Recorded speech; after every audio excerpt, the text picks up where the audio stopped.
법대로 정해놓고 국민의 의무? 아니 어디서 저런 괴물 같은 인간이 나타난 거야 지금? 그럼 나 오늘부로 국민 안 해. 못마땅한 건 안 하고 할 말은 있는 대로 다 하는 이 시대 최고의 갑이 등장했습니다. 저희 주인 누구 아빠야? 누구 아빠길래 저렇게 이상해? 이 땅의 국민들과는 달라도 너무 다른 최갑과 그의 가족들 무작정 행복의 땅 남쪽 섬으로 떠나게 되는데요. 하지만 평화로웠던 생활도 잠시 섬을 뒤흔드는 굉장히 큰 사건과 맞닥뜨리게 됩니다. 남쪽으로 튀어. 이 영화 첫인상 어떻습니까? 네. 일단 제가 생각했던 것보다 훨씬 더 톤이 더 가볍고 경쾌하고 그리고 이제 뭐라 그럴까 이 영화의 최고의 장점은 신선한 캐릭터, 신선한 이야기에 있지 않나라는 인상이 처음에 들었죠.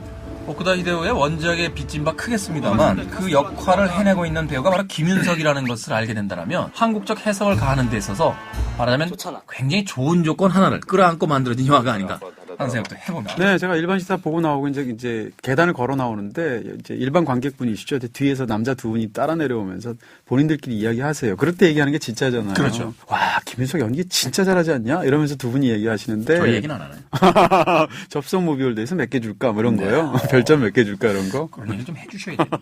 네.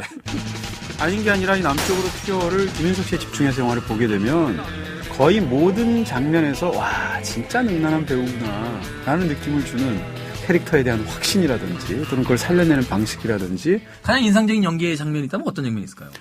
뭐 거의 진짜 매 장면이 되는데 제일 웃긴 장면 중에 하나는 다큐멘터리를 상영하는 극장 안의 풍경인데 팬카페 회원들이 그래도 많지는 않지만 몇 명이 와가지고 자리 앞자리에 앉아있는데도 불구하고 하나같이 다 졸고 있는 거죠. 네. 그래서 감독이 보다 못해서 인사말 안 하고 종이에다 이렇게 써가지고 대독하게 합니다. 있는 거 나도 안다.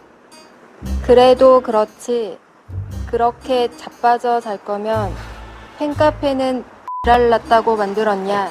그러면서 국정원 요원 두 명이 팬클럽 회원인 척 대우하면서 교각 위에서 주민등록증을 이렇게 구겨서 버리게 하는 장면이 있는데 그 장면에서 물론 주진모 씨 같은 사람도 워낙 연기를 잘 받아주고 있고 굉장히 재밌죠. 그리고 이제 하다못해 그 섬에 가서 아들 등록을 시켜주는 장면이 있습니다. 이제 아들이 물 뿌릴 거를 생각하고 도망가는 장면이 있는데 그 도망가는 타이밍이라든지 뭐 이런 부분들에서 굉장히 테크닉이 뛰어난 연기를 하고 있습니다. 더군다나 감독이 우생순 또 와이키키 브라더스 같은 영화를 만들었던 임순례 감독. 그 아웃사이더들에 대한 그런 어떤 연민 어린 시선으로 바라보는 것이 임순례 감독 영화에서는 소위 말하는 이제 진정성이라는 말을 표현을 하면 굉장히 인상적인 부분이 있는데 근데 이번에 남쪽으로 튀어를 아예 작심하시고 일부러 가벼운 코미디로 만드신 것 같아요. 왜냐하면 영화 자체가 스토리가 워낙 극단적이고 영화가 파격적이니까 이거를 진지하게 다루면 영화가 굉장히 이상할 수 있고 저 카페원입니다.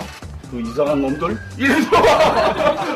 자, 그런 의미에서 이 신개념 괴짜 캐릭터로 등극한 최갑의 여러 가지 행태에 대해서 한번 좀 읊어주시죠. 네. 국민이길 거부합니다. 한국 사람이라고 해서 반드시 한국 국민일 이유는 없어.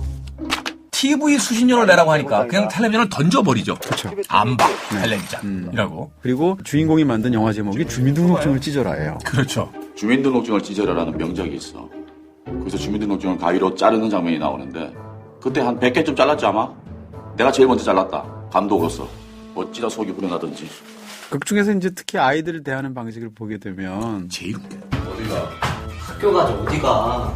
정 가고 싶으면 하루씩 걸러서 다녀도 괜찮아. 야, 넌 안 돼. 이리 와. 너 학교 가지 말고 아빠랑 놀자. 안돼 아빠. 나랑 학교가 재밌어. 어쨌건 이 영화를 보게 되면 처음부터 끝까지 강력한 캐릭터가 이 영화의 가장 큰 강점이라고 말할 수 있겠죠? 낚시하러 오셨는갑지야. 야, 너 좀 낚시 좀 어려. 아이고 고마 지금 낚시를 가시지? 저 볼 때 딱 좋거든요. 아니, 저 우리 쉬었다고. 아이고 아닙니다. 이때 놓치면 오늘 낚시 말짱 황이기라. 에? 아이씨 이분들 좀 같이 데리고 나가서 낚시 오셨답니다. 아이씨 하시오. 일단 영화는 기본적으로 상당히 재미있습니다. 재미있는데 이게 이 영화의 장점이기도 하고 단점인데 영화가 처음부터 끝까지 코미디적인 색채를 한순간도 잃지 않는다는 거예요. 네. 아무 생각 없이 코미디 영화를 볼 수 있잖아요. 즐겁게. 그것도 그렇죠. 충분히 의미가 있죠. 그렇게 보자니 사실은 이 영화가 하고 있는 이야기는 굉장히 강력한 이야기고 그 주장도 굉장히 강력한 거거든요. 그런 면에서 이 영화는 코미디 영화로 받아들이기 굉장히 어려운데 끝까지 코미디로 간다. 이런 문제가 있고요. 반대로 그러면 이것을 코미디 영화가 아닌 어떤 주장과 의미를 담은 영화로 본다고 치면 영화가 지나치게 희화화돼 있어서 그 주장 자체의 그 뭐라고 그럴까요? 무게감을 스스로가 빼는 쪽으로 작용을 하고 있기 때문에 주제와 코미디적인 제스처 사이에서 이 영화는 심각한 불균형을 이루고 있다. 또 한 가지는 이곳에서 펼쳐지는 이야기가 뭐라고 그럴까요? 공간의 이야기나 캐릭터가 안착하지 않고 서로 이렇게 서걱거리는 느낌이 굉장히 강해요. 네. 이게 일본 원작이어서 그랬을까라고 우리가 생각할 수 있는데 예를 들어서 화차를 보시게 되면 그 이야기는 상당히 일본적인 어떤 특정한 경제적인 조건 하에서의 이야기를 다룬 그런 소설이잖아요. 근데 그것을 한국에서 화차로 나왔을 때 보면 화차 이야기는 지극히 한국적인 이야기로 잘 바뀌어져 있습니다.